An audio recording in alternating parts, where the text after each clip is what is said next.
Welcome, warriors. Today's story is a love story, one without your typical Hollywood or fairy tale ending. It's a true love story. Our guest, Paulette Ren, made vows like most brides of for better or for worse, and in sickness or in health.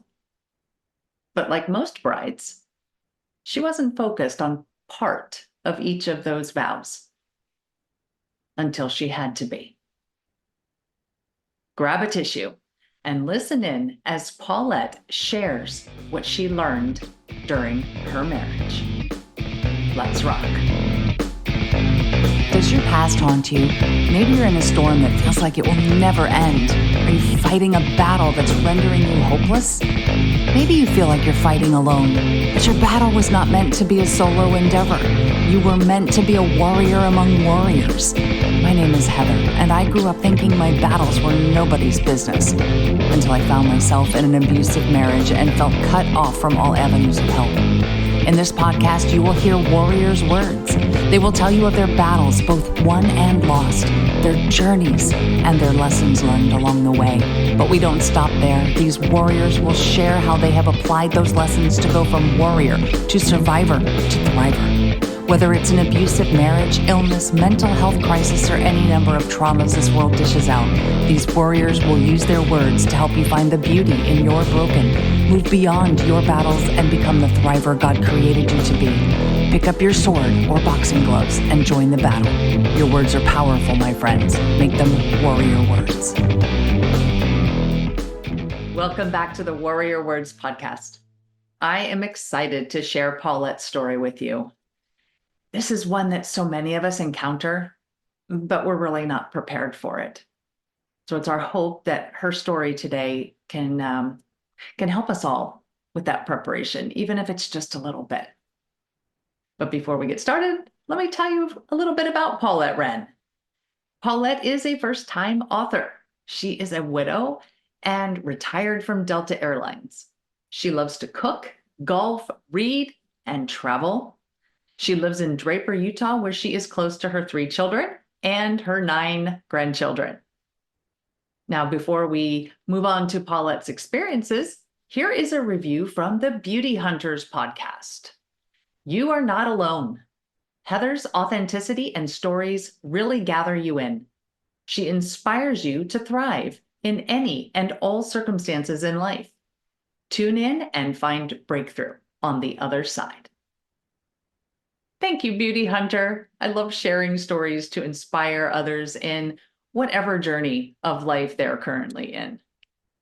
Would you like me to read your review on an upcoming episode of the podcast? Please go to Apple Podcasts and leave your review for the show. Your comments and your star ratings help people find the Warrior Words podcast, and it only takes a few minutes of your time. Thank you. Would you like to become a Warrior Words insider and be the first to know about all the Warrior Words podcast news? You can sign up at subscribepage.io/pearls of wisdom. Now, on to the show. Hi, everyone. As you heard, we are blessed to have Paulette Ren here with us today. And Paulette's going to share her story. So welcome, Paulette, to the Warrior Words podcast. Thank you so much. I'm just really happy to be here with you together. Thank you. I do appreciate your time. So this episode is going to air in June, and June is traditionally considered one of the most popular wedding months. Mm-hmm. And so I wanted to have you on so that you could share with our listeners your love story. And I would feel safe in saying that most of us approach our wedding day with more anticipation and joy, and we think more about the better rather than the worse, or the health rather than the sickness. And so I guess my first question to you then would be, was that true for you? And if you could share a little bit about your love story with us. Okay. My husband and I met in Pocatello, Idaho, which is where I grew up. He was on a job working there, and we just kind of hit it off right up front. And we dated for about 8 months, is all, and then we got married. And we both were Catholics. We got married in the Catholic Church. And right after our reception, we went to Fullerton, California. So we lived there for about a year or so. And then we moved back to Utah, which is where my husband was from. And we just had a really good life going for us. We were very active. We liked to ski and golf and boat and water ski and do a lot of the outside things, which I hadn't been accustomed to some of those, but I learned real fast if you read my book, that I learned how to do those things with him. But we just had a really good connection. And life went on for a long time, just being, happy. We were just doing getting used to being married and having fun and all the good stuff. And when my husband was about 30 years old, kind of in the prime of his life, Right. he started having issues and eventually was diagnosed with multiple sclerosis. Oh, wow. Okay. And of course, that was a big shock to us because, we had no idea that what it was even. Of course, back then, we didn't have a lot of easy access to computers to find out, but we started reading everything we could and doing everything that sounded logical to try to help him to get strong again. And at first it was hard because he went, I don't know, maybe a year or so where he was really up and down with different symptoms. And then after a period of time, he went into remission. And when he was in remission, he was able to do the things he'd always done, which made it very, very good for us. We were very happy that he could do them. Maybe not in quite the capacity he did before. Okay. But he still was able to go skiing and golfing and that. And so our life, we had a very, very good life. Everything kind of was around how he was, if he was feeling okay. We planned lots of activities. We traveled a lot. And it was just one of those things where this is the way it is. This is what has happened. And we had to learn to accept our circumstances. Right. And that's one of the things I wanted to talk to you about today, because so many people are in denial, especially when they're first diagnosed with a disease. And it's like, you can't believe, is this really happening to me? Right. And why, and, there's so many stories out there. And it took me a long time to really totally accept that. But one day I just thought, this is the way our life is. We've got to figure out how we can be as happy as we can be and make life wonderful. And at that time, when, we didn't have our children till, when he was first diagnosed, we had our first boy. Right. And the second one 2 years later. And of course, those brought absolutely wonderful joy to our life. They do, yes. Yeah, and I did have a daughter before them. But anyway, my kids were very, very good and very, very supportive. And once one thing I found important is you've got to learn to talk about it. And most people don't even want to think about it. But you need to be honest and open with each other and try to do what you can to make your life good. And so accepting what has happened is the very number one first thing I found. After that, then you have to learn to be positive and hopeful and try to do the best that you can do. And a lot of people will just go in a funk, get depressed, do nothing, and basically give up. And that breaks my heart when I hear that, because it's just very, very important to keep going. And you have to keep busy. You have to keep your life just like you normally would. Some things may be slower. Some things may not be quite like you want them to be, but you learn to live with that. And those are some of the big things I learned. And Well, you mentioned remission, Mhm. and how long did the remission last? Well, the one thing that I found with our situation is things kind of come and go. Like you never completely lose all of the symptoms that you have. With MS, you can have trouble walking, you can have trouble with your eyes, you can have trouble with your voice, Mhm. numbness, a lot of different kinds of symptoms. Okay. And you can go along and actually you learn to live with them. You get to a point where they're not as painful or not as bad. Of course, when my husband was diagnosed too, they didn't have all the meds and research we have now. Nowadays, Right, it's right. absolutely phenomenal what they can do. I mean, they Right, have because you mentioned he was wonderful, 30, 'cause he yeah, was 30, and I'm not going to ask you what your age is now, but we know that it's been a little bit. it's been a little bit. It's been a little bit. Uh, So yeah. so anyway, but when he was going remission, he would be pretty much normal. I Mhm. mean, there were days where you didn't even think that he was sick. Right.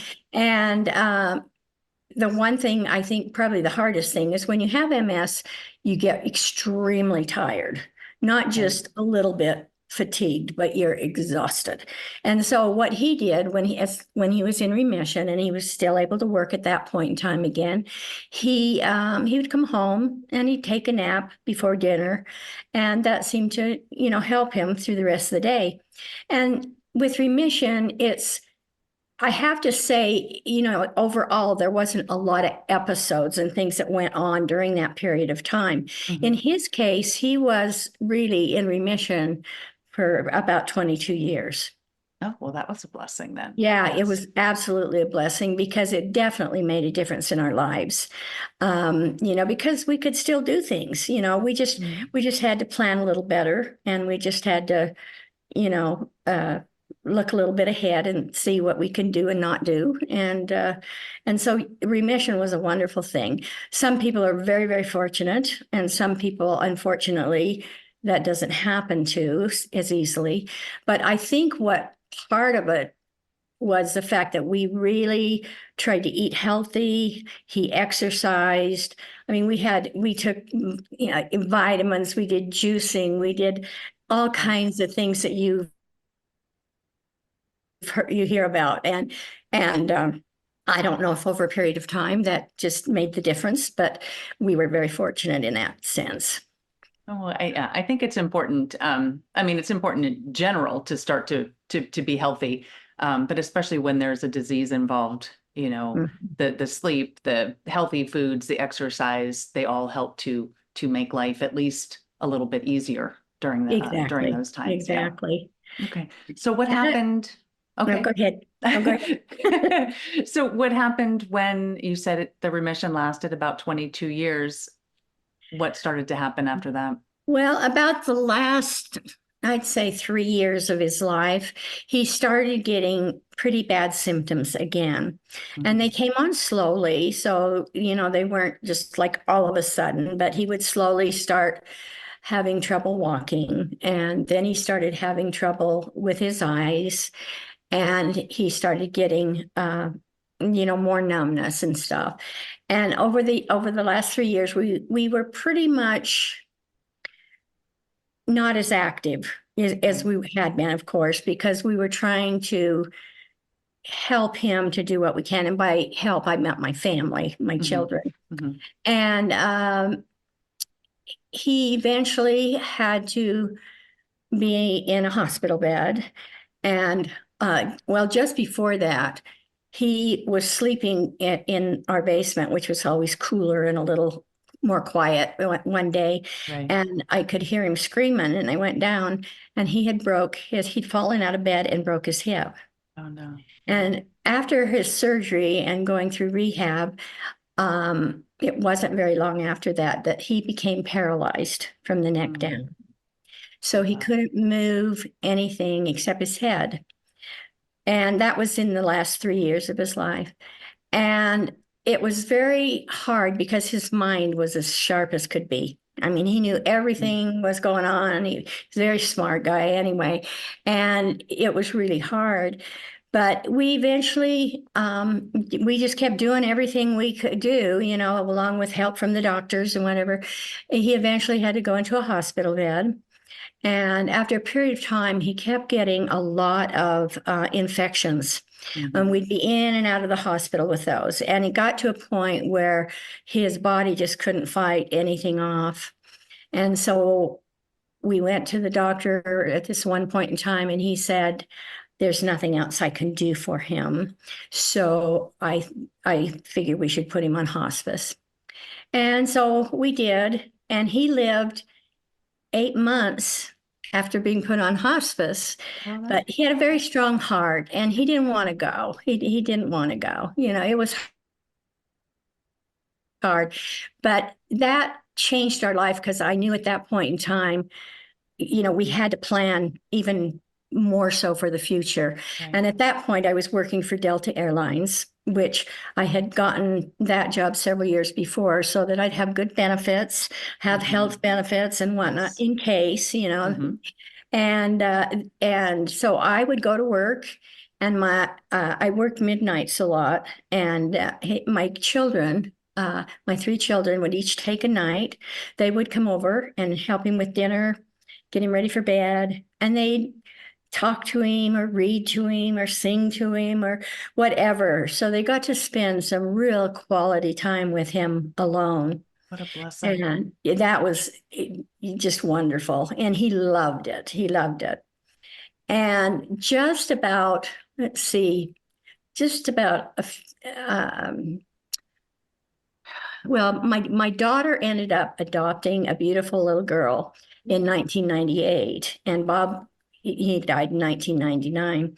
So he did get to see one of his grandchildren. And I used to tend her a lot. They'd bring her over.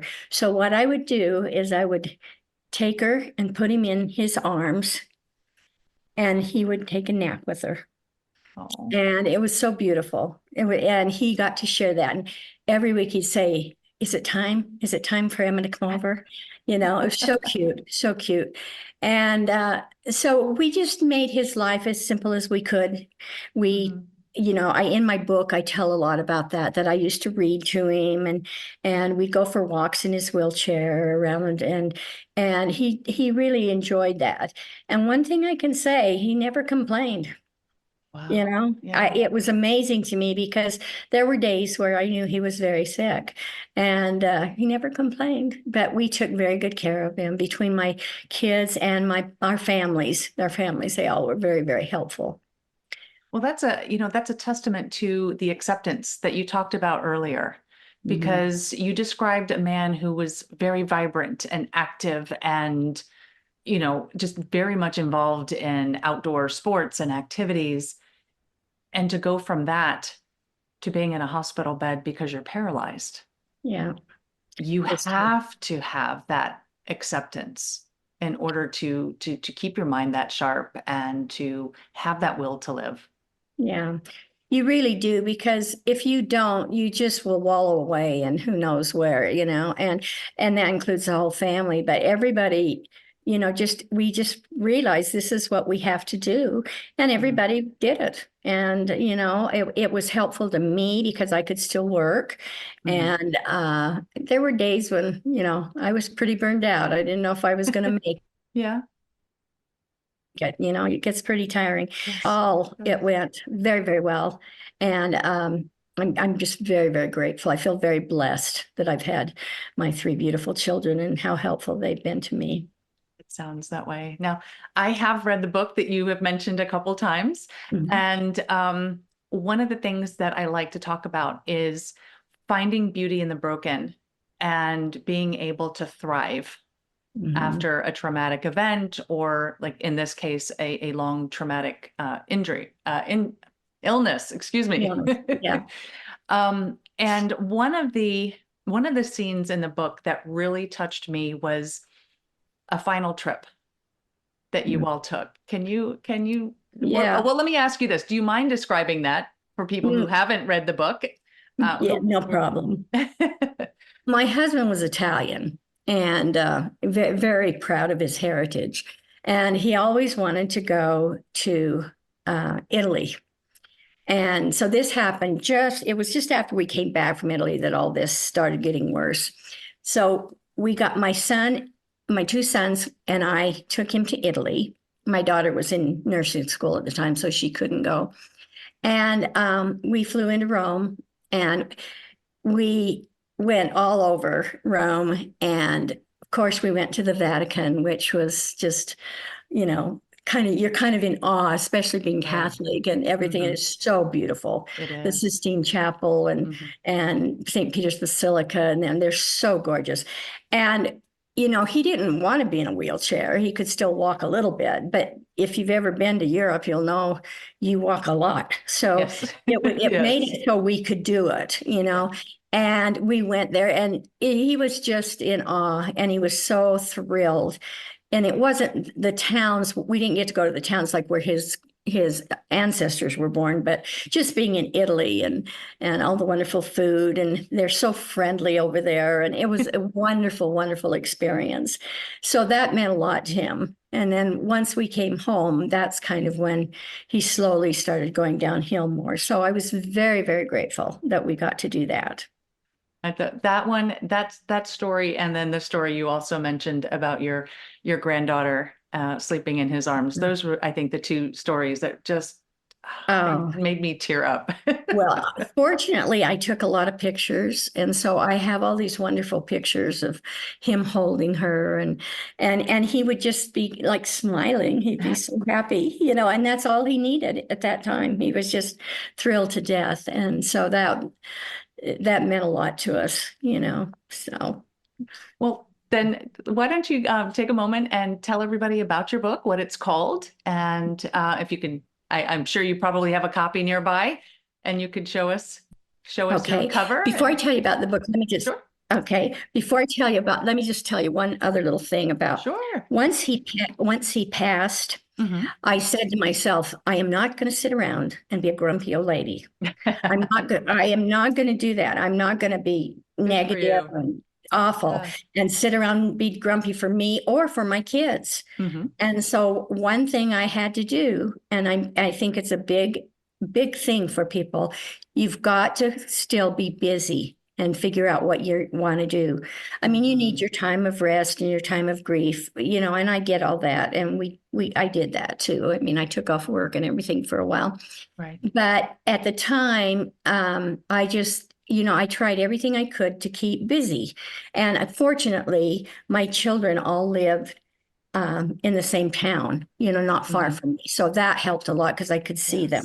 Always had them to, if I got lonely or if I needed a hug or something, and they were wonderful for that. And so that was one thing. I just wanted you to know that your attitude is as important as their attitude. So if you're going to be the caregiver, and it's not easy, I would never say it is, because there's always things that need to be done. But if you can keep your mood up and just try to be positive as possible and do the best you can, life will go on. It's like you can choose to be sad today or happy. And we really need to be happy. And that doesn't mean you don't have a day that you want to go in and close the door and not talk to anybody. And that's okay. That's okay. You do what is good for you. So to my book. Yes. This is my book. And it's called Stolen Moments, Coping with Loss from Multiple Sclerosis. It's a beautiful cover. I love it. Thank you. And I had always wanted to write a book. I've never been a writer, really, just, journaling, a few different things. But I always wanted to write a book. And I always had these things in my mind of what happened throughout our marriage, just little incidences of different things. And I thought, well, I bet the kids would enjoy this. So I started out writing it thinking I'd just do it for my family. because it was kind of, a walk down memory lane in a way. Mhm. And then as I started thinking about it, I thought, well, maybe somebody could get some inspiration out of this. Maybe they can Yes. realize you've got to be hopeful. You've got to keep trying. You've got to be in life. You just have to. Mhm. And so that's kind of what I did. I kind of, it actually took me probably a couple of years to get it actually written, but I started taking classes and eventually I got the drift of it and started, learning how to do the things you're supposed to do. Right, And right. so I wrote it, and I was very, very pleased with myself when I finally got it done. I thought, I can't believe I really did this. And, Yeah, you it's my did. first book. Who knows what will happen next? But I've been very grateful that I've been able to do it. And I'm with the Author Ready group, which is how I met you. And Yes, yes. so a lot of the people that were there at the beginning have kind of gone on this journey with me because Mhm. we used to read back and forth to each other and critique, and that was always helpful. So I'm just now trying to get the book out there to the right people, and it doesn't necessarily have to be people with MS. Mhm. There's so many people out there that have long-term diseases, and they face a lot of the same things, maybe just Right. different symptoms. And Mhm. and I just think it's really important to learn to accept, like I said, that that's such a big thing, and try to figure out, okay, what do I do now? Right, And figure exactly. out what's going to make you happy and how you can survive. And so I'm hoping my message brings to most people. Well, I think it's definitely a message of hope, and that's one of the things that I like to promote on this podcast is stories of hope. And even though this one may not have ended as you had Yeah. originally wanted it to, your experiences and your lessons that you learned, you are able to now pass on and share as a thriver with Yes. other Yes. people. And it's just such a blessing to be able to learn those things and then share them with others. It is. And just as an example, I have a dear friend whose husband is in hospice right now, who happens to Mhm. be passing away. And bless her heart, she is just bound and determined that we'll eat better. We'll go for walks. We'll do this, we'll do that. And she just couldn't accept what the doctor told her, that, he only has so long. And so I sat her down one day and I just said, I know this is hard. I've been through this. And I said, you have to learn to accept what's happening. And she says, Yes. I know, I've been in denial. She says, I don't want him to go. And I said, of course you don't. Of course you don't. But I said, if this is what God wants from us, then we have to do the best we can to work past that. And she was much better after that. He's still hanging in there. And so is she, bless her heart. But I find myself doing that a lot with people if I know them, just trying to give them a little bit of hope and reassurance. And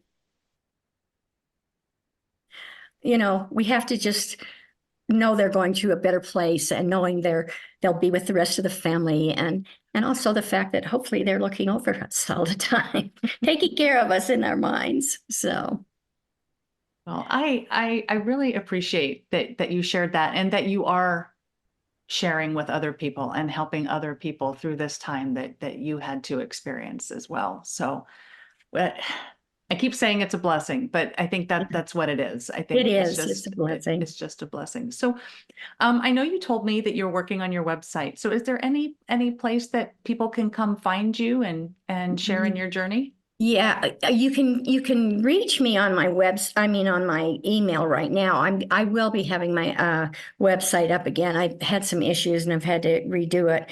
But if you go to Paulette, Paulette .ren, REN, at gmail.com, you can reach me through that. And I am on Instagram and Facebook. And my book can be purchased through Amazon, Barnes and Noble, almost any bookstore can order it online. And so they can get it that way if they're interested in it. Yeah. Okay, well, I'll make sure to get some links in the show notes and definitely one for the book as well, so that people can learn more about your story. So Thank you. Paulette, thank you so much for joining us today. I appreciate your time, your willingness to share your story with everyone today. Well, thank you, Heather. I appreciate you and I wish you the best of luck. And I just think you're doing a wonderful job doing these podcasts. Oh, So. thank you. Thank you. All right. Bye, everyone. Bye. Paulette's book is called Stolen Moments, and that really makes sense. When you are the spouse of or family member of someone with a chronic or terminal illness, many moments of the future are stolen. But what about present moments? For Paulette, it was very important to practice acceptance. And that is a gift she is sharing with others today through her book and meeting with other people in similar situations. But as she was sharing, it occurred to me that if we sit in denial about our loved one or their situation, we allow the present moments to be stolen too. Life is a gift. And as she shared, Paulette and her husband experienced some very profound moments with each other, even as life was turning out differently than either of them expected. Each of them accepted what was happening and what the eventual result would be. They allowed themselves freedom, or they gave themselves the gift of that freedom to make the most of the life that they had left with each other and their children. And that truly is a gift. So this week, is there something in your life that maybe you're in denial about, something you're refusing to accept? What needs to happen for you to move from denial to acceptance? Something to think about this week. Until we meet again, armor up, fight the good fight, seek beauty, and make your words warrior words. God bless.